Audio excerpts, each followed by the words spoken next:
Hi guys, and welcome to Module 3 of Geelong Tertiary Futures Work Skill Program. So today we're going to be talking about health and safety and hazards and risks. So without further ado, again, I am going to share my screen with you. Now we are on Module 3 here on the left, and you will see that on your welcome page. Okay, so as normal, we're going to have a tutorial which is going to be placed here when I finish recording it. And we also have our H5P lesson right here. So today is about being able to identify hazards and risks both to yourself and to others, and in both your working environments and maybe your school and social environments as well. So the first thing I'm going to get you to do is watch this little YouTube. It's not so long, it's a minute, so please pause me and come back. So I reckon from that, if you're back now, you might be able to see that there is a difference between a hazard and a risk.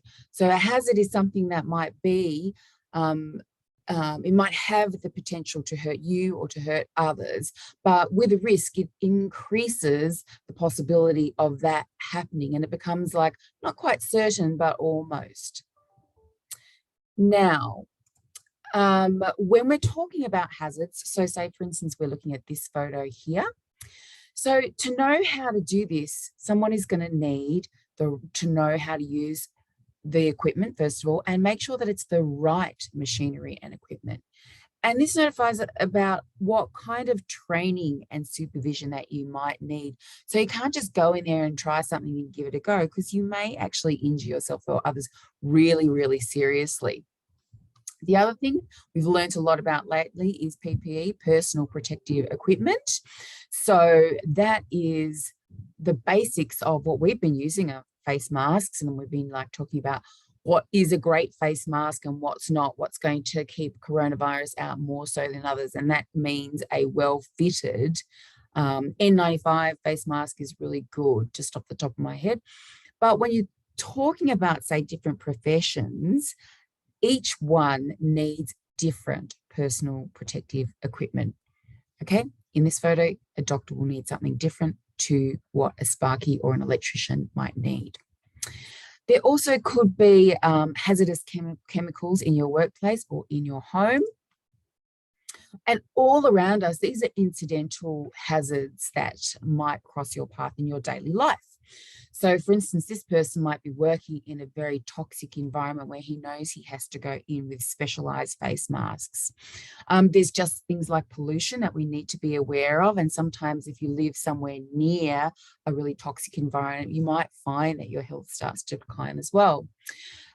Also temperature. So temperature is actually a hazard. So both extremes, if it's really, really hot, it can really affect you, particularly with dehydration and passing out and that kind of thing. But say, for instance, you've also got extreme cold. So cold makes your body fatigue and shake, and then there's risks of hypothermia. So there are other simple hazards. Falling down the stairs, that can happen to any of us, or even what's going to happen in an emergency procedure. So say, for instance, at your school, you're going to have your exit areas, you're going to have your emergency meeting areas. We do here at the Gordon. When the fire alarm goes off here, we have 5 trucks screaming down the road with their sirens on. It's not really like a low-key event around here. And also this one is really prevalent nowadays, is stress and anxiety in the workplace or in school or in your everyday life. It is actually an issue and can really affect you both physically and mentally. So if my next slide would click on. So these are your check sheets or checklists. So number 1 is you might walk into a room, say, you identify any hazards that are around you. So for instance, there might be cords, there might be chairs in the way. You decide who might be harmed. Well, hello, if you don't walk around the chair, you're going to, trip maybe and fall. Somebody else might trip as well. So number 3 is when you evaluate the risks and decide on control. So say, for instance, what we just used the example of, there might be a chair in the way. Okay, so you're going to either walk around the chair or you're going to push the chair in under a table. it's all now it's safe. Great. Record significant findings. So obviously in a workplace, if something more serious happened, then you would have to make sure that you filled out a report, or that your supervisor would fill out a report as well. So you would then at the end go review your assessment and update anything if need be. So update is for the classroom environment. Make sure the chairs are pushed in after each class so that therefore the next class won't come in and trip over your stuff. So main thing is don't panic. And again, identify what risks are around, assess if you're in danger or anyone else, take some action, either move yourself away from the danger or others, or fix things to make sure they're not dangerous anymore. And monitors, make sure it doesn't happen again. So again, this is really addressing the same thing, but identify the hazard, assess the hazard, remove the threat, not the treat. I've just seen a typo. Whoops. And monitor the hazard. So make sure it never comes back again. So I'm going to get your teacher to click on this link. They may need to send their email to view it. It's a really quick video. It's about 1 minute long. Just pause that and then come back to me. Okay, so that was pretty simple evaluation of what hazards are. I love it. Now we have one that is all about slips, trips and falls, and gives you a little bit more detail about risk assessment. And so making sure you go into an environment and making sure that you're safe and everyone else is as well. We do it every single day of our lives. Wherever we go, we are constantly doing it. So click on there, pause me now and come back. So just quickly going over these last 4 slides are about different areas that have different kinds of trouble spot areas. So hospitality, if you're working in a cafe or eventually you might work in a pub or anywhere, is hospitality. So hospitality is all about, eating, drinking, dining, anything that is hospitable. So their main areas of injuries are their hands. So their hands and their fingers get in the way, followed very closely by their back. So bending down or standing up for long periods of time, or they might be also lifting things or, pushing things around or unloading, say boxes of, drinks or something like that. Okay.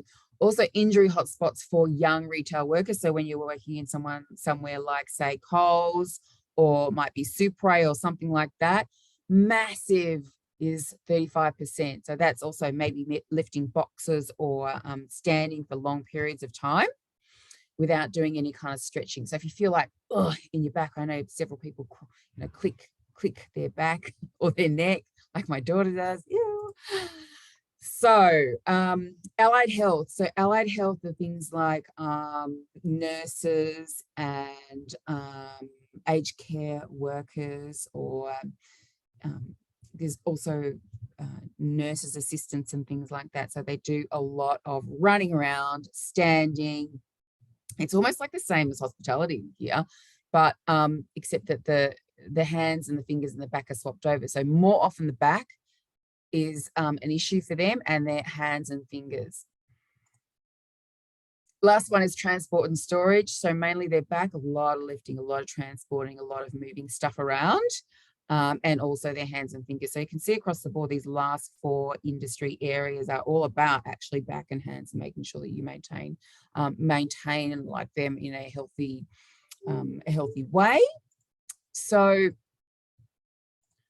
the final slide, I'll get your teacher to click on this. This is some of the funniest things, and I will just do it right now, is that around the world, there are very many things that happen that are really, really, really, really unsafe. So I'm going to have a look at this one with you now. If you can see that, hopefully we're doing a live Google here now.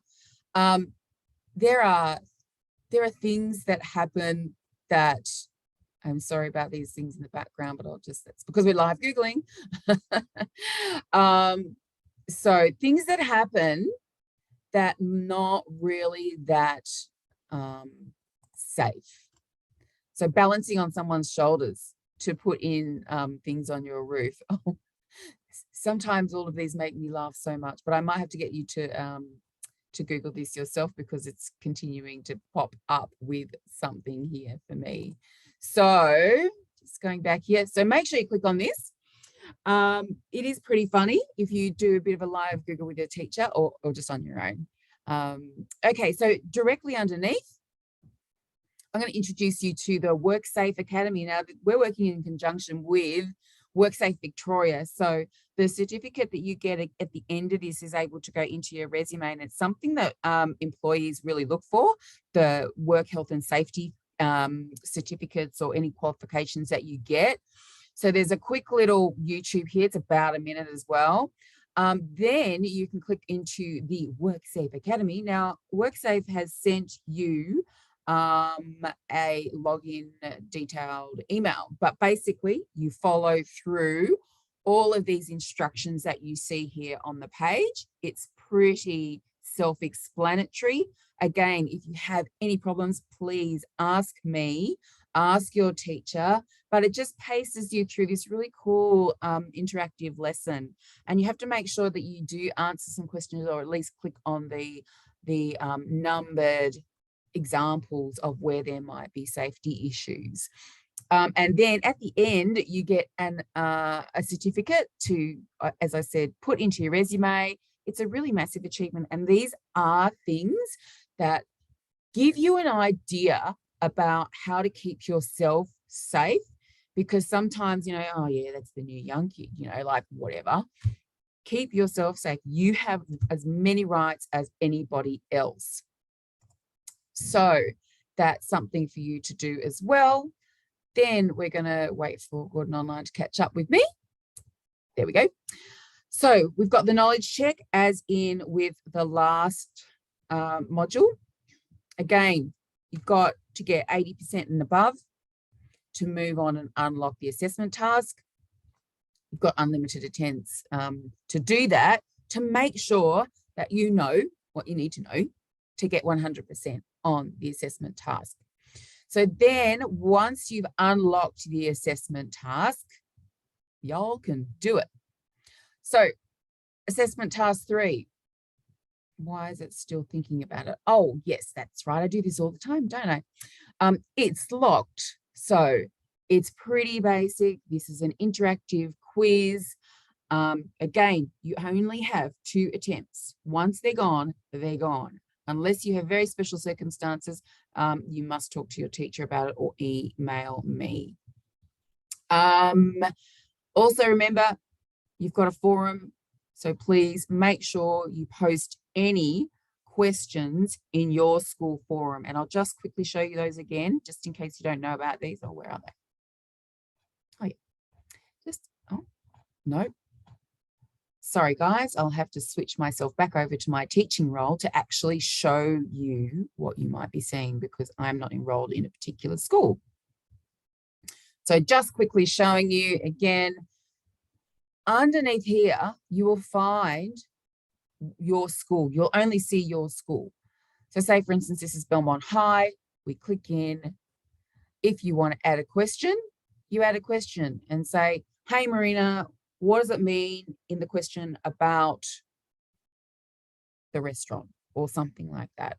And it will send me an email and it'll let me know you've got a question. Otherwise, if you don't want to put it in this chat or forum, please just flick me an email and I can usually help you out. But actually, your teachers are really good sources of information as well. So hope you have fun and I will see you next week.